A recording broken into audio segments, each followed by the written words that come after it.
Yo, welcome everybody. Good evening, everyone. Welcome back to TCR Trinity Competitive Racing. Well, TCR TJ is the Season 13 Golden Class Champion for Trinity Competitive Racing. Oh, let's go, dude! Yes!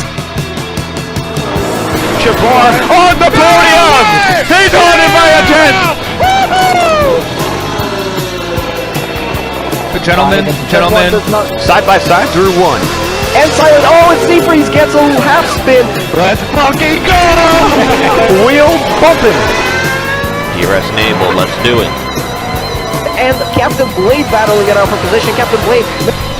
Ickle, what the? Then McChicken goes around and he also makes Rewind on the front straight, oh my god. I gotta check the heart rate. Why do we do this? Because of nights like this.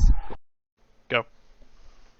Yo, welcome everybody to TCR Trinity Competitive Racing, and welcome to Season 2, Episode 3, I do believe, of the Racing Debrief, TCR's podcast where we combine the world of e-racing, sim racing, and TCR with real-life motorsports and Formula One, a true racing enthusiast. Listen, I'm your host, Seafreeze, joined by the regulars here at the podcast, D'Angelo, my co-commentator and producer for the podcast, as well as commentator, the new voice of TCR, I guess you can say, of Camden Luca, and we're gonna talk a little bit about it's a catch-up episode for a lot of different topics, so we're going to mash a whole bunch of stuff in. We did miss out last week on a podcast. We weren't able to get it in on time, but we're back for this week, and we have a lot to talk about. Welcome, Camden and D'Angelo, and we have a lot to catch up on. We do. It's glad to be back. A lot of different topics, including, I think we should start with TCR. You know, we're 2 weeks in now to the season, and there's been quite the storylines, really, across all three tiers. Yeah, I would have to agree. Definitely some interesting stuff that happened in TCR. Couple of, I guess, surprise things that we weren't really expecting and everything, so I think we should start there. Yeah, and just in kind of generalizing the start to Season 15, it was kind of weird 2 weeks ago when the first round happened and I commentated it and I watched Golden did the race. I'm like, man, we're actually doing this again.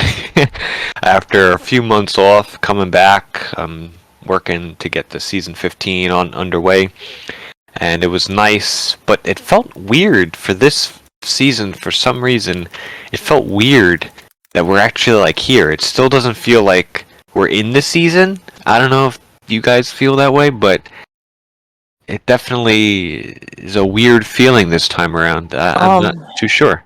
Yeah, I think that a lot of people took some time off during the off season. I think most people really just took some time away from the game, and they were kind of doing their own thing. I know, Seafreeze, you were doing some IndyCar stuff on iRacing. Yeah. I was doing some NASCAR stuff. So I think a lot of people, for whatever reason, took some time away from the game. And, you know, I think our off seasons have been pretty consistent, you know, typically around 3 months. But I believe this off season was about 3.5 months. So maybe... Was it that long? It could have been, yeah. Yeah, maybe it was longer than usual. Yeah, well, I do know, a lot of, you know, it is kind of split when you think of it. Like, I would like to think maybe like half of the drivers that league rate, you know, that are in TCR, maybe half of them do a complete break, and then like the other half continues to league race. And for those who continue to league race throughout the off season, which honestly, if you're saying that it's about a 3.5 month off break for TCR, you could probably join a league, a short season, and you could probably get a nice, you know, 10, 12 race season in and try to perfect and improve yourself, which I know some drivers have, and for those who did, it really helped them in this season. Now, it's not a full translation, like those drivers who who took a full 3.5 months off. It's not like they left, or it's not like they went down in performance. But for those who continued to race in the off season, it definitely had an uptick in their performance. And yeah, I think that's kind of cool, because we're on the second part of the game cycle. So we a lot of the drivers know what is kind of to expect with this car and setup and tracks, and now we're getting to the point of, all right, whoever has more practice time and more information, more knowledge, will start to do better. So that's kind of my consensus after starting the last the first 2 rounds. Yeah, absolutely. And, I think for the people that are really committed towards going for a championship, it really is hard to get back into the rhythm of every week, because I know I have my own little schedule where, there's a couple of days leading up to the race to where I make sure I'm on, and I'm not only doing like time trial laps, but I'm in sessions with Chabar. And we're going over strategy where, we're doing hard tire, medium tire. Like, it really is kind of a grind. And, some people can laugh at that. Maybe, casual people who don't necessarily do a ton of league racing that are listening to this podcast. But if you are in it, if you're trying to win every race, go for a championship, once you get back from that 3.5-month break, it is tough to get into a rhythm. Yeah, it is, I will say. I think we'll get to platinum in a minute, but I've pretty much had the highest of highs and the lowest of lows in a 2-week span. So, and it's what do we got? 13 more rounds to go. So, yeah, it's definitely tough to get into that rhythm. But for those who, because obviously, if it's for all drivers, at the beginning of the season, start of the season, and let me tell you, I've seen a lot of commitment and pretty much an increase in commitment through the drivers for TCR this season, which has been, really cool to see. A lot of, people coming back, new drivers as well, and, them sharing all their, positive feedback is always good. And I could really see the hype coming into this season. And the motivation for all drivers are at its peak, at its highest level. Everyone at round number 1 did their most practice ever. And from there, it's only going to go down. Like, people are going to lose motivation, maybe not care as much, and their practice time will go down, and the gaps on the racetrack will start to increase. It's almost similar, like if you think about real F1, at the beginning of the season, it's really close, but then by the end of the season, some teams develop their car and some stop developing their car. Same thing in league racing. Some people will still continue to practice and put in their hours, and some will stop, and that's how you get those bigger gaps. Same thing in F1. Towards the end of the season, you'll see those bigger gaps. But for me, finding that motivation is really everything in league racing, especially for a league that you're really preparing for each and every week. Some leagues people are in and they just show up. Cool, you're maybe there for have fun, but I know a good majority of drivers in TCR, they're here to compete and get, wins, or, have some good races and can feel good about themselves. But I think what, for me, has been great with the motivation is practicing and with your teammate, and not only your teammate, but other drivers with the, from the league, getting in a voice chat. And I know us three, I don't know if all the drivers know, but, and I know about this, but maybe it would encourage other drivers to possibly start their own little practice sessions, is the Freeze Foundation. Which honestly is pretty fun to practice with, a few drivers from each class and kind of share setups and ideas and thoughts process, throughout the week, and giving each other motivation. And I kind of encourage other people to kind of do the same thing, which I know some do. And for me, that's a big part of that finding that motivation. For it's a 15 race season, it's a long season, so you gotta stick with it the best you can. Right. And I think people forget from time to time that it is a 15 race season, because you mentioned how everybody prepares for week one. Everybody puts in a lot of effort and time for week one. And I feel like for the people that don't have a good first race, it can be a letdown for them. They can lose that motivation. They can kind of get demoralized, if you will, and they just don't continue to practice because they don't think they have a chance. But I've already noticed after Japan this past week that there's definitely going to be some people that will be in the mix, at least in the silver class, the class I'm in, going forward the rest of the season. But there's some drivers that may, be a 1 week wonder, where they put in all the effort into Australia and then they kind of just fade away because they don't put in as much effort. Yeah, it's pretty common. It really is. Almost every season of TCR, it's a common thing, and almost every season in any league race, besides maybe top level esports, that practice and motivation will be there. But it's tough. But I guess it's rewarding when it does work out. But I guess your motivation has been pretty good. You've had a good start to this season. We could start with Silver Class a little bit. I think you couldn't have had a better start to the season, that's for sure. Getting your 2 wins and coming into the Silver Class, seeing how many drivers got promoted and the roster of the returning drivers. It really looked like there was a lot of vacancies at the top, although we had some new drivers kind of establish themselves quite early, only on, round 2, but claiming those first 2 wins, kind of coming in as the favorite, motivation's quite high. How are you feeling in the first 2? I'm feeling pretty good, but as you want to say, Seafreeze, I could have gotten those 2 fastest laps, so I'm not at maximum points right now. So I guess I True. could be doing better. Wah. But right, but yeah, obviously, it's been a great start. To be able to go 2 for 2 in any of these classes is really difficult for anybody to do, and I think my pace has been there, but it could be a little bit better just because I haven't done what I did in qualifying last year. This past weekend I was 5th in qualifying, and in Australia I didn't get the pole there. So I think if there's anything I need to work on, it's just starting up front. That way I don't have to capitalize on all the mistakes that everybody's been making around me, and I'll win races any way that I can, but I would rather have it easier and just start up front. And for whatever reason, I just got to get back to doing what I did in qualifying a season ago.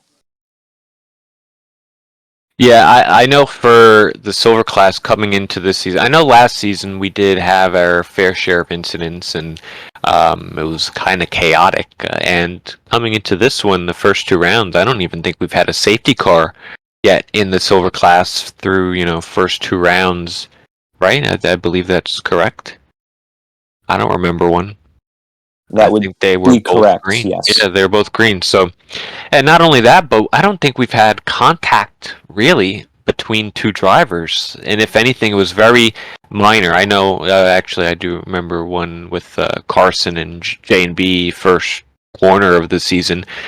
But even that was like very more racing incident heavy. It's not like someone just blew their braking zone and took somebody out. I think the racecraft, the race IQ in this class is maybe a little bit stronger, and it's been fun to see actually 2 green races go all the way to the end, and not many mistakes.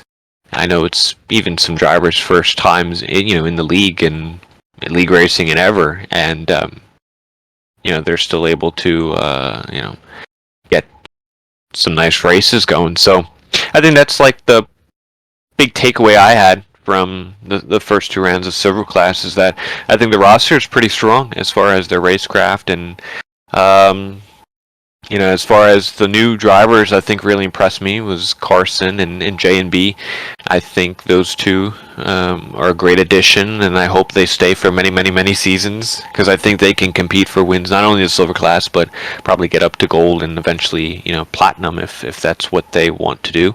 But not only that, I think the Toblerone was a good addition. Seeing El Capitan come back, it's just a lot of exciting things here, and I think it'll be. I think the others, might be making a few mistakes at the beginning. Carson, maybe J&B as well, Toblerone.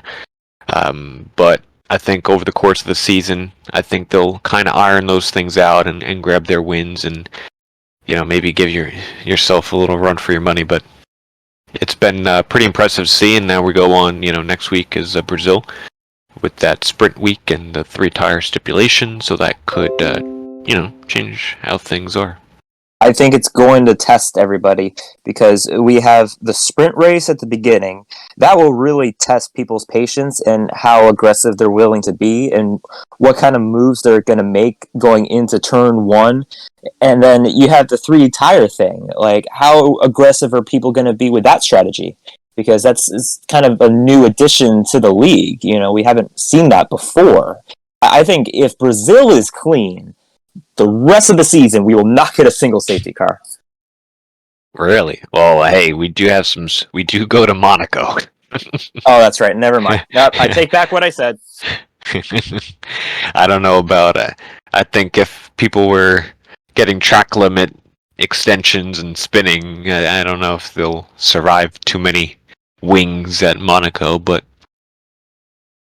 yeah, we'll get our fair share. We'll get our fair share. Oh, I believe it. It. D'Angelo, what your thoughts on the Silver Class? I know you missed round one and came back with the Co-Com. What are you thinking about the Silver Class? I think the Silver Class is kind of definitely here at the start, definitely kind of shaped so far to what we thought it would be. Kind of like Camden definitely being the front runner. We kind of thought maybe in the first 2 rounds, maybe not 2 wins, but definitely probably the leader in points, with Alfa Romeo being the leading constructor. Because there's just a lot of new guys. There are some returners, but most, I think half the grid from Silver last season moved up to Golden. So the races have been exciting. I did go back and watch round 1. Round 1 was pretty exciting, and then round 2, we were there, and then round 2 for Japan, it was okay, but it's Japan in the game, and it sucks. So, but yeah, I'm just realizing that now. Actually, you know what? I mean, I'm not the only one that made the schedule and confirmed it. So, although I am the one who gets blamed if it's bad, and you have final say. I guess I'm the one also if it's going really well. I get the props too, but I'm not the only one. You're the LeBron James of the league. Now realizing. But yeah, those were 2 first really difficult tracks to start off on. I'm kind of sorry to everybody. We started at Australia and then Japan. It's a tough 2 weeks to start the season off. But yeah, other than that, we've definitely seen some guys have some pace. I mean, Carson showed he had pace until he had pace on those hards, and then went to the mediums, which the mediums on Japan are just a shitty tire. But yeah, we have guys in Silver that have pace, and if they decide to stop wrecking or spinning and everything, I think they'll challenge Camden for wins. But I think it'll just be tough for anybody else, in my opinion, to challenge for a championship, especially if he keeps this form going. Yeah, I think the biggest thing what you just said is what I agree, and I think is that there are. Yeah, I mean, you look in J&B, you got the 2 poles, but what did that translate to? Right, it didn't translate outside on paper to the top wins. 10s, I think. Well, he got the podium right last week. Yeah. Well, third. And then vying steward decisions that we have right now. Oh yeah, you're right as well. Yep. But yeah, those 2 poles didn't translate to wins, so that's that's what you got to look for. And then I'm not just singling out him. I think you had a few drivers like Toblerone qualified good top fives, I believe, both top sixes maybe the first 2 weeks, but struggled to be up there and contending for the entirety. He had a few spins at Japan. Carson got a lot of penalties first round. Kind of couldn't challenge there. El Capitan had a good first round, but then the second round he DNF'd. So I think the all-in-all factor is consistency in the race and minimizing those mistakes and cutting down on them. I don't think the drivers need to push so hard so early on in the races and kind of just let the car and the track come to them rather than trying to do too much too soon.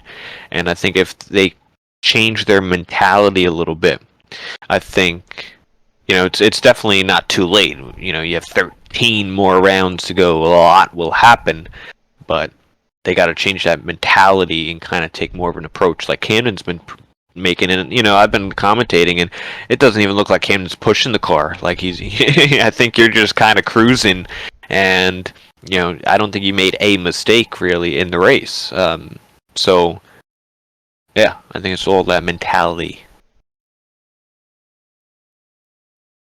Yeah, I definitely agree. It's just like these guys, they just need to stop making little mistakes because there's no one near them. No one.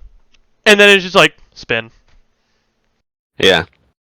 And honestly, it seems like they're prepared as well. It's not like they're going to do those quali laps and just show up and do it, right? It seems like they are preparing themselves, but maybe a little bit too much in quali or I don't know what it is, but they'll try to figure it out. But I guess that's a good thing, being in silver. Those things will happen, and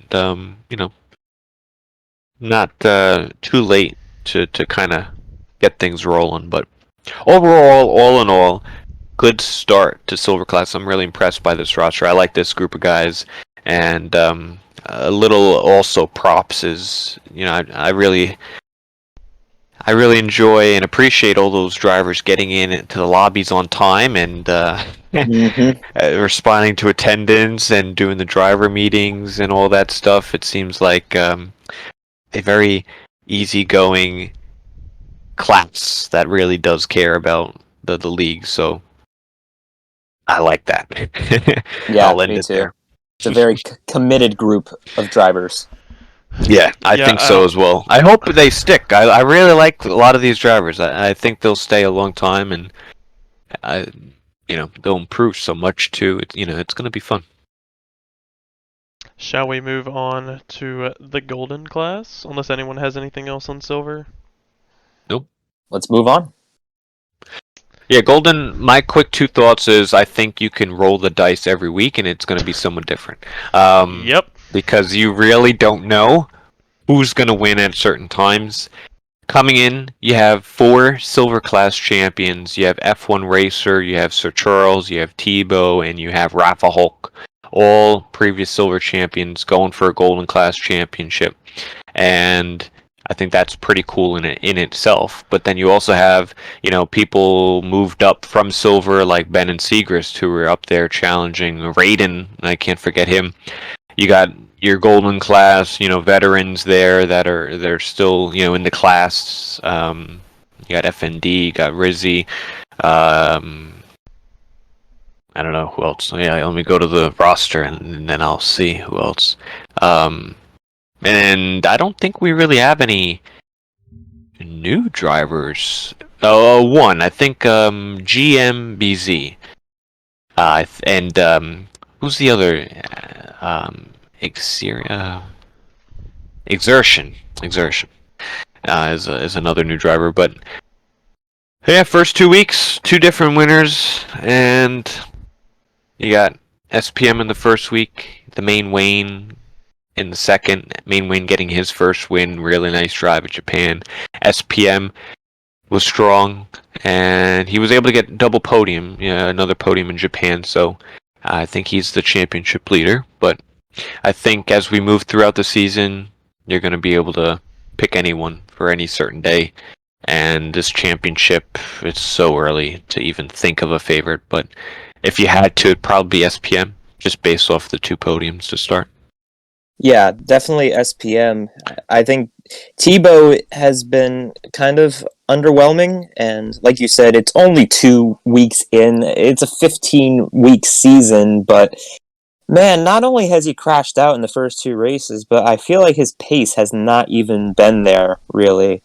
I remember you saying something, Seafreeze, that Tebow reportedly didn't have the chance to practice as much this offseason as previous, off seasons and seasons in the past. So maybe that's hurting him a little bit, but as of now, he was just about everybody's pick for the Golden Class title, and it's looking like it's in jeopardy right now.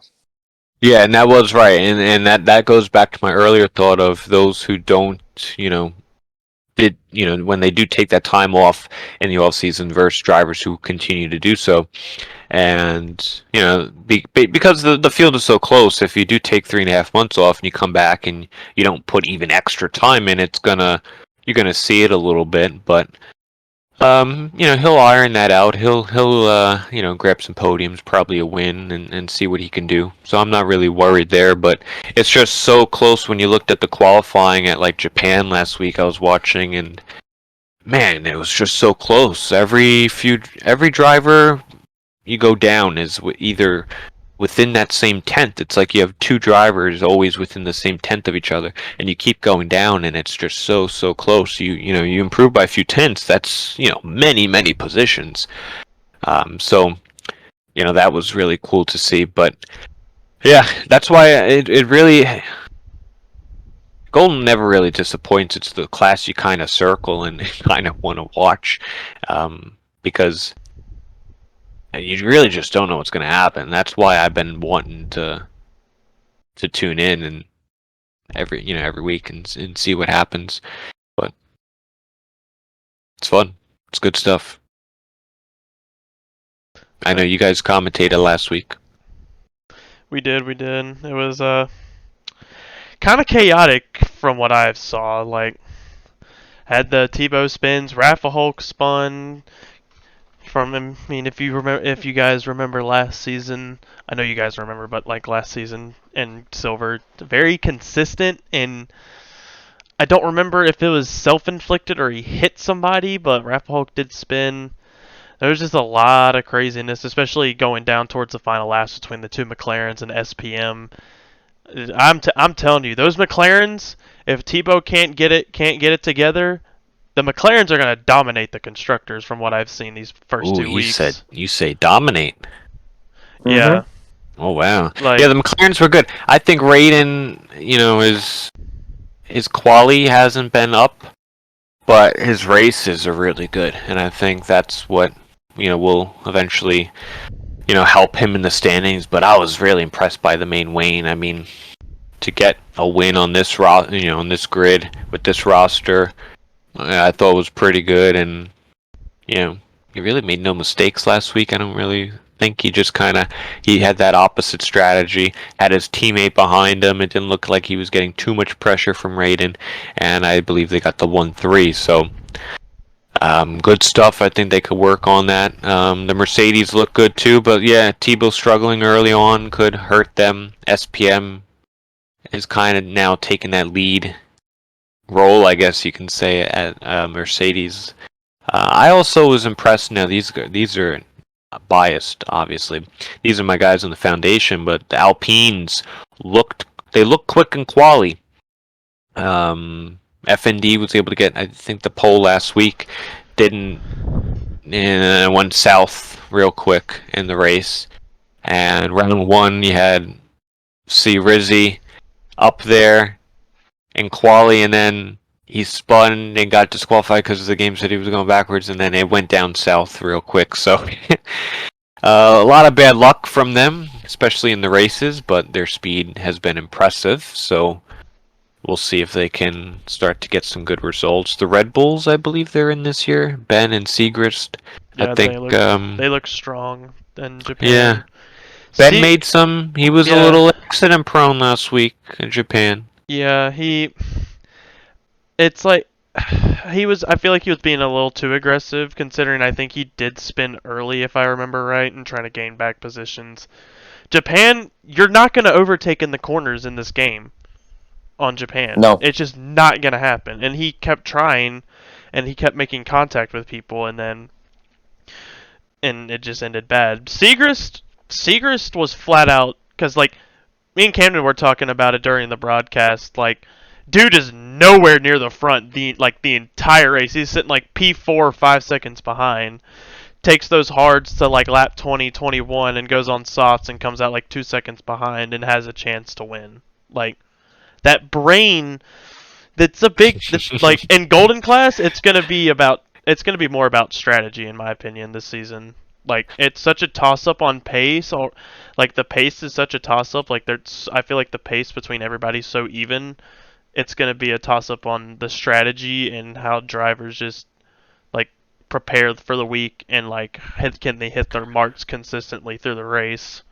Yeah, well, because on lap 1 of Japan, there was a pretty big pileup, which took some good cars out. Rafa Hulk was up there at the start, and I don't know if he DNF'd right from it or got damaged, then later DNF'd, but I think Exertion might have got caught up in it as well, and he's a driver that I think we have to circle and kind of watch for as well, because we don't have much of a track record of him, but he looks like he could, be a pretty quick. good successor.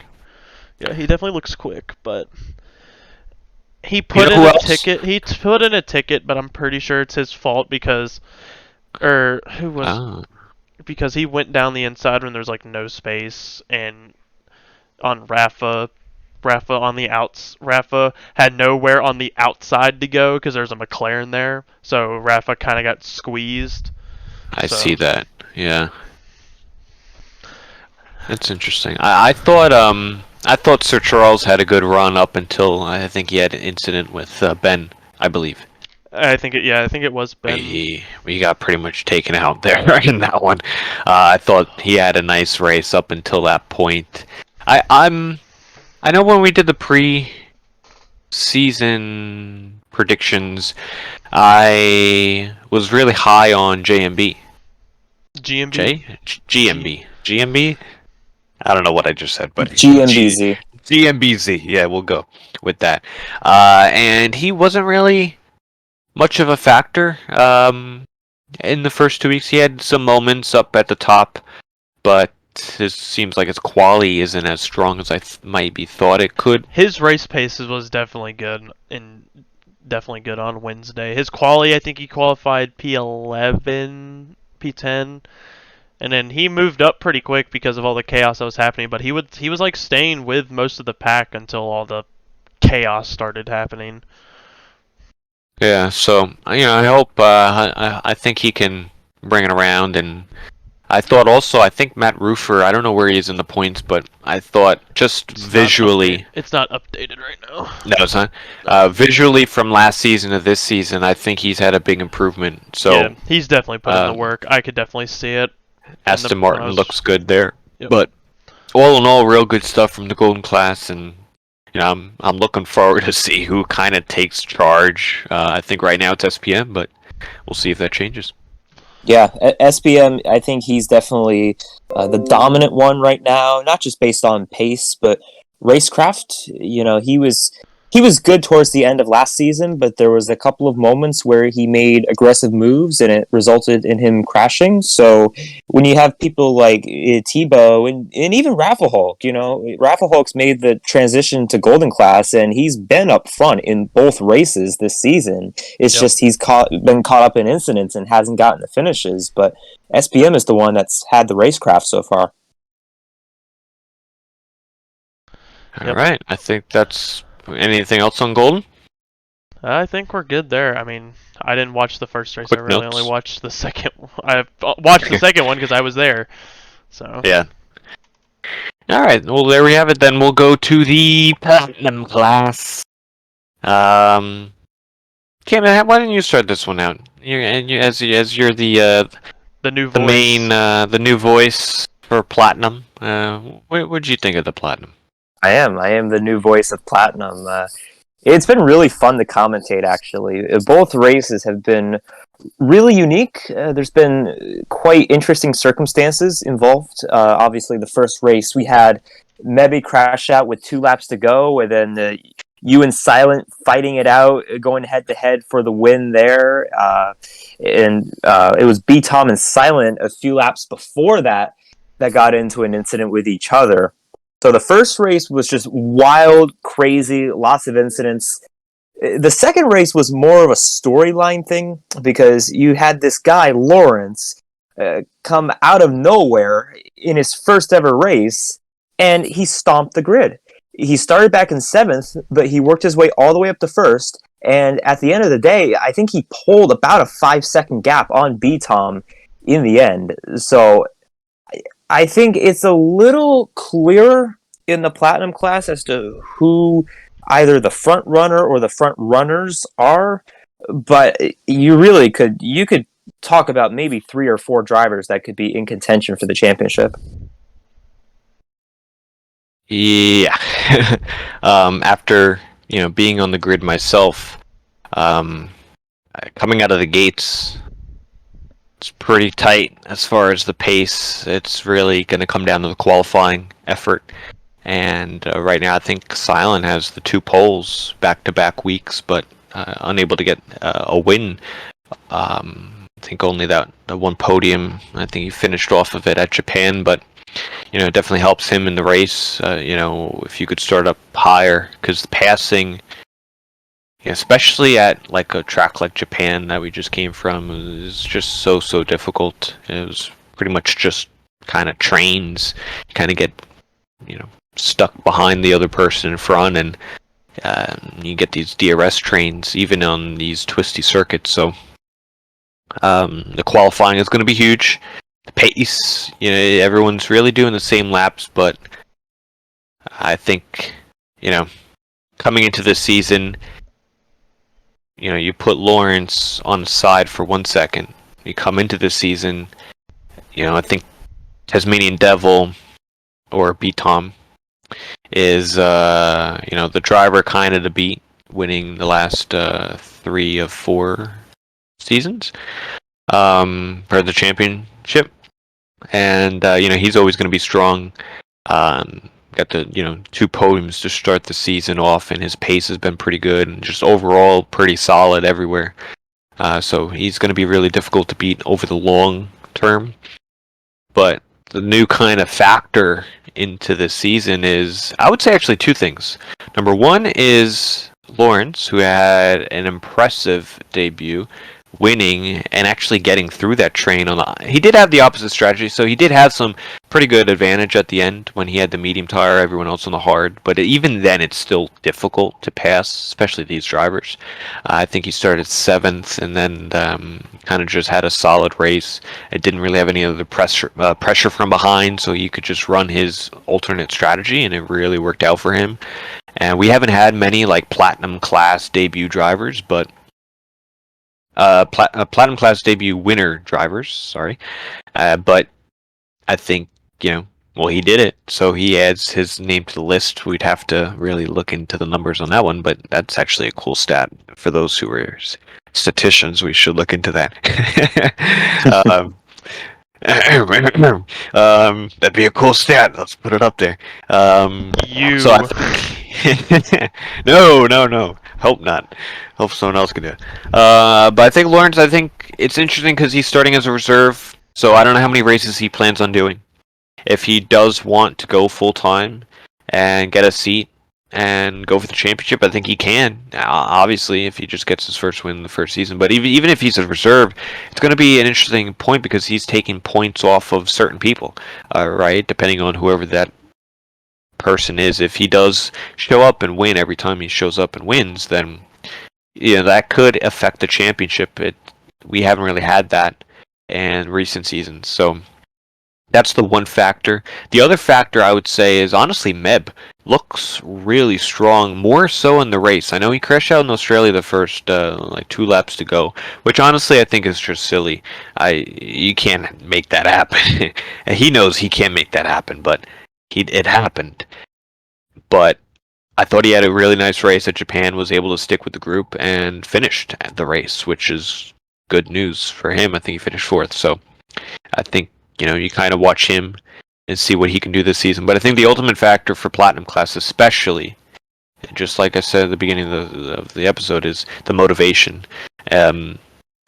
Drivers will lose motivation or gain it from time to time, and that's going to affect the roster and competition towards each race. I think right now everyone's motivated and practicing, and that's why you see 4 or 5 people in a group trying to compete for a win. But let's have this conversation another 2 months, see how the championship is, and let's see if anyone starts to dominate. But that's what I got. Yeah, you talked about Meb and how he's clearly improved from season 14 to season 15. I know Silent was a factor last season, but I've noticed an improvement already with him. You said how he's gotten 2 poles in the first 2 weeks, and even though he hasn't gotten a win yet, he's been up there both weeks, and right there with B-Tom. They were battling for a little bit early on in the race this past week in Japan, and they were both in the train late in the race. They weren't necessarily battling with each other because Silent was at the back of the train, B-Tom was at the front. But man, I think Silent is going to win quite a few races this season. He was only able to win 1 in season 14, which you think about it is kind of surprising actually. But I think he's gonna be right there. I think he's going to be a contender. Yeah, and the other thing I would also say is, I'm going to shout you out, D'Angelo. I think it's interesting because in Platinum, I heard, I think a few drivers, maybe throughout, I don't know who, but throughout the first 2 weeks, at least, talking about Platinum, it seems as though there's like 2 groups. There's like the front runners and then everybody else. And I think that really comes down to the individual effort, because you look at D'Angelo, where you came up from last season and you didn't win the championship. I mean, you're outperforming those who got promoted as well, and also people who've been here from last season in Platinum. And you qualified, I think, 5th or 6th each race and finished 6th both times, I believe. And you're pretty much qualified 5th and 6th, and then finished 5th and 6th in those races. Yeah. So and not only that, it's like it's like you're in your own kind of group. Not that you can't be up at the front, but it's just how it happened in the first 2 races. But not the even practice really and preparation you made it allowed you to kind of skip everybody else, and it's kind of like, well, if you could be up there and doing it, then there's no to say that anyone else lower in the Platinum Championship right now in the standings, they can put a little bit more effort in and be up there with you. I think it all comes down to preparation, and we've also seen some golden drivers reserve and do better than some platinum drivers. So I think all in all, there's a little bit more to gain from everybody. Yeah, going back to like I'm in my own little group. Like it wasn't even it was just Japan. I feel like because like I couldn't find any pace in Japan at all on my strategy. But Australia, I felt like. I mean, I was with the pack the whole race, and then I get professional, so. Yeah. So it's interesting there, but yeah, it's interesting. It's going to be a motivation thing for Platinum. It always is, and we'll see how it goes over the season. I'm sure there'll be a lot of chaos. In the future. I agree. But I think that's going to do it there for the TCR point of it. We got a timestamp, D'Angelo. What do we got? 43. All right, we're chilling. So F1 also started. We started the season, TCR and F1 kind of get together, so that was kind of cool to see. Any initial thoughts on F1? The first round, F1's back in it. I know we're off F1 this week, but same back. Same shit, different season, new team. You think? Yeah, I think D'Angelo said it spot on. I think Aston Martin is kind of the outlier in this scenario where they kind of came out of nowhere and But like Seafreeze has been saying throughout this entire podcast, like they're good now, but are we going to expect Aston Martin to be good throughout the whole season? And is Alonso really going to get back on the top step of the podium 10 years after his last victory? Do we think that's going to happen? Yes and yes. I mean, I'll tell you why. I mean, Kimi did. What was Kimi's record in 2018 for how many races? Like 100 and something before he won again. From 2012, from Abu Dhabi 2012 to Austin 2018, however many races that was, and then he won. I don't Yeah, I remember. think Crofty said it was like 100 and something years. Remember?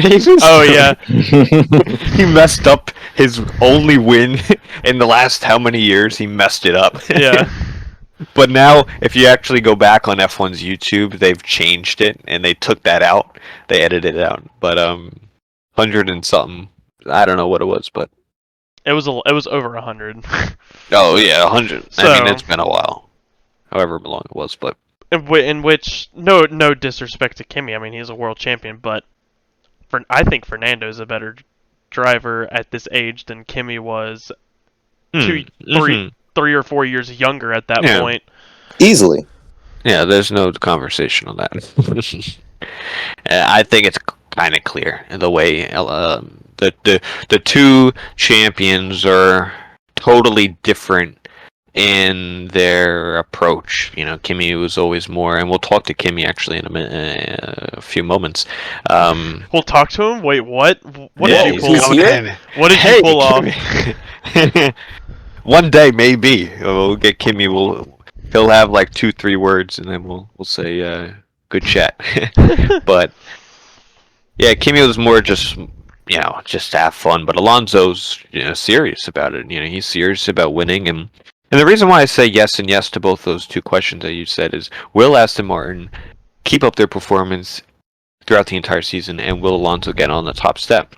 And the reason why I say yes and yes is this.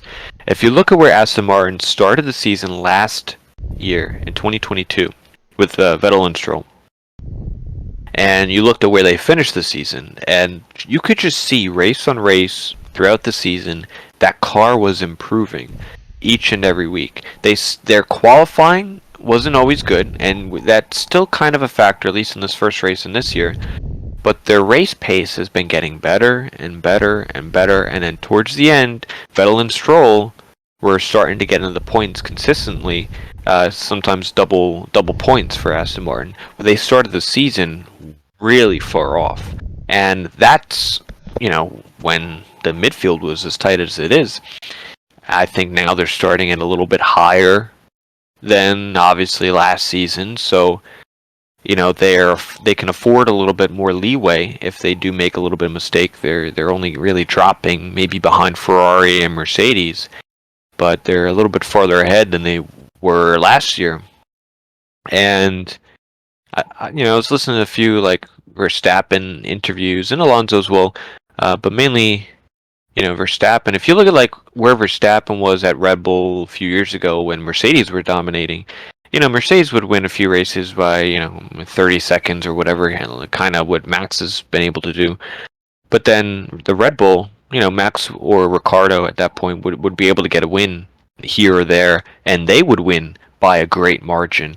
Like if you look at Mexico, for example, Red Bull's usually good there. So I think it could be track dependent.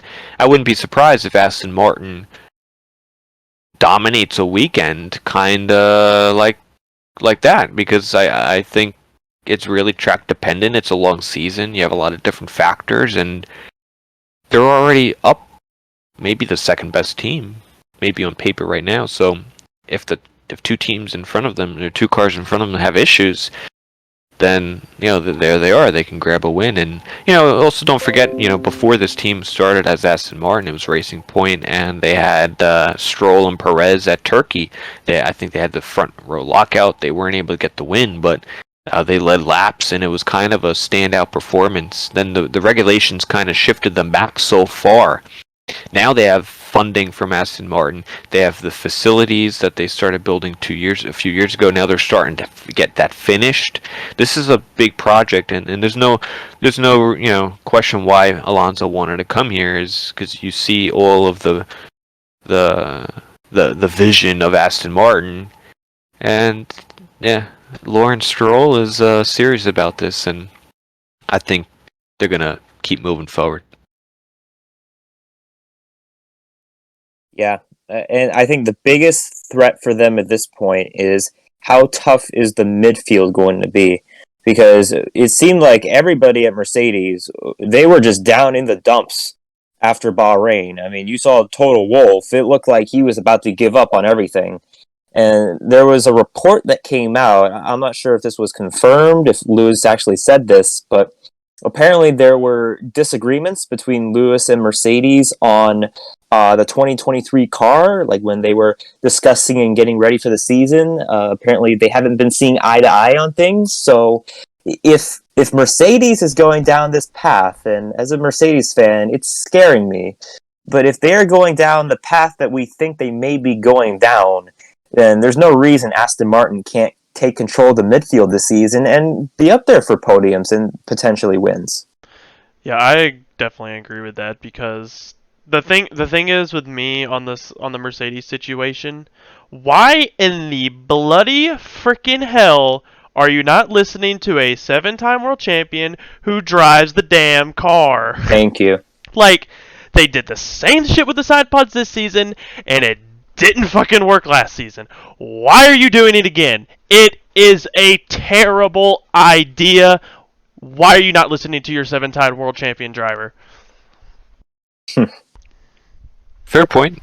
Fair point. And you know what? I think, now, whatever, happened in the off season happened, and yeah, I never was a fan of the no side pods. That It doesn't number one, work. it doesn't even look good. And usually, if it doesn't look good, it's not fast. And that's usually a general note. If it looks good, it's fast. I actually like the beefy side pods. Like, they actually look pretty cool. Yeah, I think they do. And if you're going back to the Aston Martin, that thing looks strong at the back. It looks like it's got muscles on the thing. It looks like muscular. It's a muscular car. It looks strong. Mercedes doesn't have any side pods. It just looks like weak. It's got no arms to it.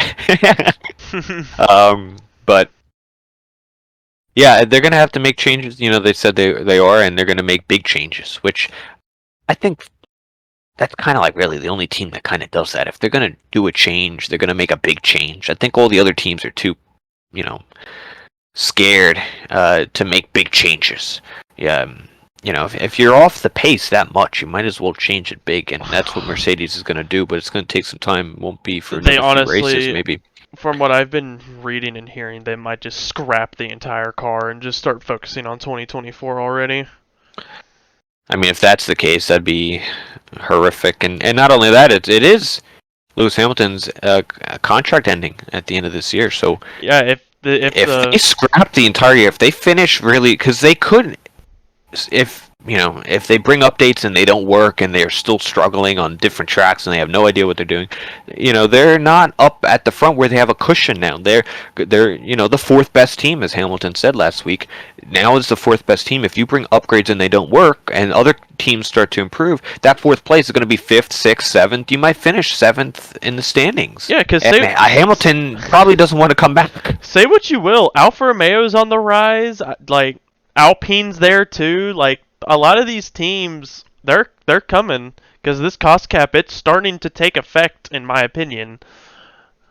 Yeah, and it's only gonna more and more of this. I kind of enjoy this cost cap. Even Alonso was saying like, oh, last year they had a lot of tunnel time, but this year they're not because they have expectations of finishing high in the standings. So yeah, it absolutely is.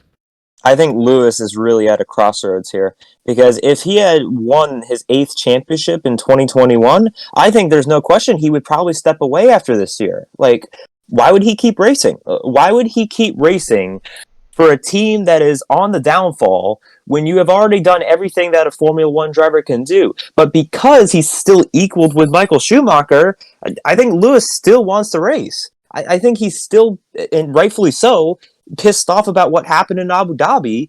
So are we potentially going to see Lewis maybe try and go to a different team? Like, I don't see him going to a team that's going to be competitive. Well, with It's- with the arguments with Toto Wolff and everything, it seems like it's getting to that point. Like, and Toto Wolff's gonna fucking hate it because there is nobody in that Mercedes driver academy that is good enough to be an F1 right now. And like, because they're Well, gonna they'll have, just steal somebody off them, but well, they're gonna either have to promote Albon, they're gonna have to who's their reserve driver, Mick. That yeah. like. They're Well, Ocon was with Mercedes for a long Yeah, time. now he's with- They now he's with probably Alp- yeah, but they could probably steal him. But I don't know. From what I've seen, I don't think Ocon wants to leave Alpine. Well, it depends where Mercedes are in it, but it's an interesting note, with Alonso Hamilton, and I listened to one of those the video that came out on the YouTube channel for F1, the lie detector test, they questioned Hamilton, and number one, I don't know if anyone else watched that video, but it's funny because I forget the guy's name who did the interview. Will He Buxton? said, "Oh, no, not him. He was reddish hair or something. I don't know. I don't know who he is." But he started the interview thing out. He's like, "Oh, I'm gonna ask you yes or no questions," and then he proceeds to ask questions that aren't yes or no questions. And not only that, the questions were really bad. Like, you have your a 7-time champion. You could ask him anything you want, and the questions were like really, really bad. But one of them was, will you continue racing until you get your 8th title? And he said yes, and he was telling the truth. He wants to win his 8th title. That's truth. And I don't know. He's got a little bit more time to do, but it's interesting with Hamilton because the move he made to Mercedes way back was questioned, and it turned out so good for him. And that team is like a family to him. And to see it struggling for the first time, really, first time, how are they going to handle each other when they're actually failing and struggling? If it's going to go down the route that it could go down, does he leave Mercedes in F1? Does he go to a rival team? Does he go to Ferrari? Does he go to a different team, or does he stick with his family at Mercedes and brings it back? But we all know how hard it is for to win in F1. It takes such a great car, and the driver's there, the car isn't. But it takes a long time to get the car up there. So will Mercedes be back at the top by the time Hamilton is he's got a fair amount of years still left? I don't know, but yeah, interesting as well. And Isn't it crazy to think that we have maybe seen Lewis Hamilton's last victory in Formula One? Oh, thank God. I really don't. Shut up. I second really that. don't. I don't think that is a crazy thing to think about. I mean, you want to compare Lewis to anybody else of this generation? Let's go to NASCAR with Jimmy Johnson. Nobody thought when Jimmy Johnson won at Dover in 2017 that it would have been his last win. I mean, he was fresh off of his 7th championship. He had won like 3 of the first 12 races in that season in 2017, and then all of a sudden he was done. Like, it happens, and I think the circumstances are different. Lewis, obviously his car isn't that great and whatever, but I wouldn't be surprised if we've seen the last win for Lewis. Yeah, well, even you look back at even like Vettel's last win when he won in 2019 at Singapore. You never thought, oh, that could be his last. It was struggling. Then the next season, the car took a hit, and then they separated, and then you kind of knew, oh, wait, that was his last win. But yeah, you never know as a driver, even in league racing. You never know when your last win will be. And you have to appreciate all those good times because you really never know if you'll have it again. I agree. Never know. There's been times where I've thought that, I've had my last win in league racing because I went winless in season 13. And, when I won my first race in season 14, it was a good year since my last league win. Like, I really thought, man, am I washed up? Am I never going to win again? So you just have to appreciate them as they come.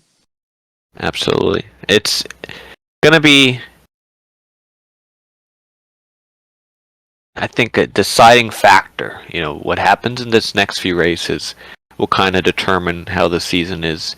I think one race is too early to tell, but there's a lot of interesting storylines in F1 right now, and yeah, we'll just have to give it a few more races and really see what happens there. But you mentioned NASCAR. I wanted to actually mention F1 to NASCAR related.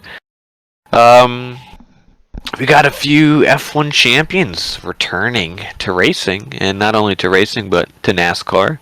You got Kimi Räikkönen is going to do the race at Coda. I think he did. I don't know if he did Coda. I know he did Watkins Glen last season. So he's going to be returning. You have Jenson Button is making his debut for not only at Coda, but he's going to do the Chicago street course, and he's going to do the Indy road course. So he's going to be there. You have Jimmy Johnson return this season, 7-time champ himself. After experimenting in IndyCar a little bit, he comes back to NASCAR part-time. He'll be doing a few races. We saw him at the 500. He looked actually quite strong. I was actually quite impressed.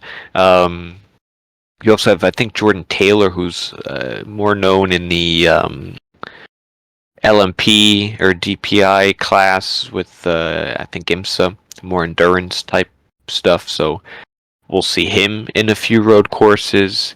You had Connor Daly and I think IndyCar driver or something like that. I don't really know all of his accolades, but he was in the 500 this year. You also had Travis Pastrana, so in the 500, motocross champion, I believe. So the attention NASCAR is getting with all these, European and international drivers, and not only just drivers, like champions, is really cool. I just hope they take that storyline and use it in the weekend. We've seen in the past, sometimes the drivers are on the grid and you don't even know that they're there. It's like they're a Formula One champion is on your grid and you barely say anything about them. They did a good job in the 500 with Pastrana, Johnson, Daly, and all that, but I hope when Button and Raikkonen comes back again and they do their races, I hope they really show it as, these are good drivers. Different machinery, but it's cool to see different drivers and like different champions in other sports go to a different discipline and fail. I think that's cool. Yeah, it's kind of a flashback of 15 years ago when you had people like Juan Pablo Montoya and Sam Hornish, all of those people, Dario Franchitti, transitioned to NASCAR, and 15 years later, we're at that point again where we're seeing not just IndyCar drivers, but Formula One drivers doing one-offs and doing NASCAR. But I agree, Seafreeze. I think part of the problem is NASCAR on Fox, for whatever reason, just sucks. They sucked last year. They have sucked again this year.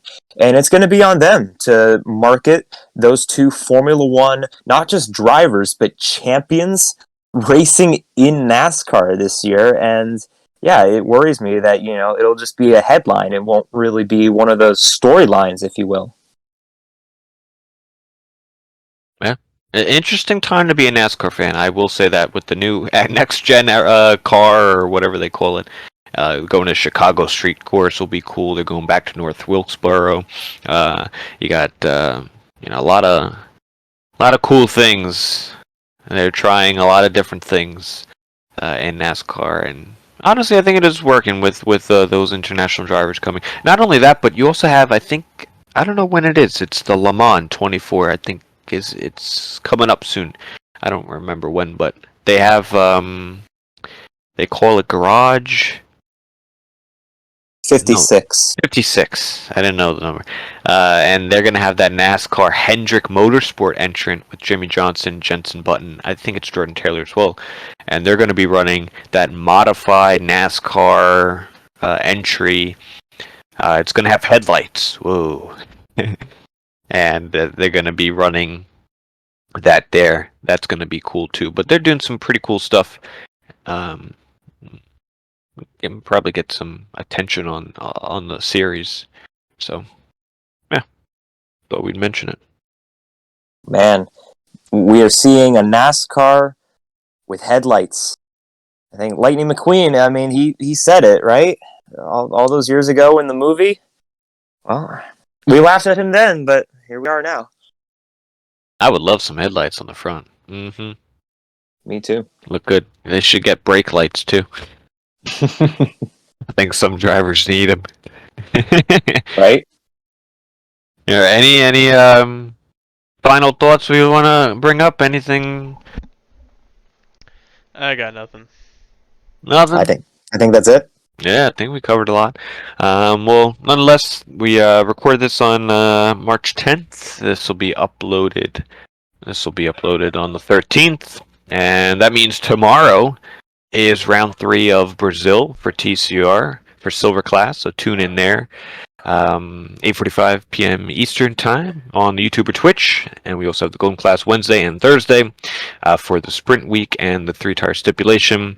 With that, further ado, that's going to be it for this episode. Thank you all for watching. Don't forget to follow TCR on all socials and join our Discord server where we are the most active. You get a little bit more information there, more access to stuff, so you can get direct access to the league. And with that being said, hope you enjoyed. We'll see you next week. Have a good night, everybody.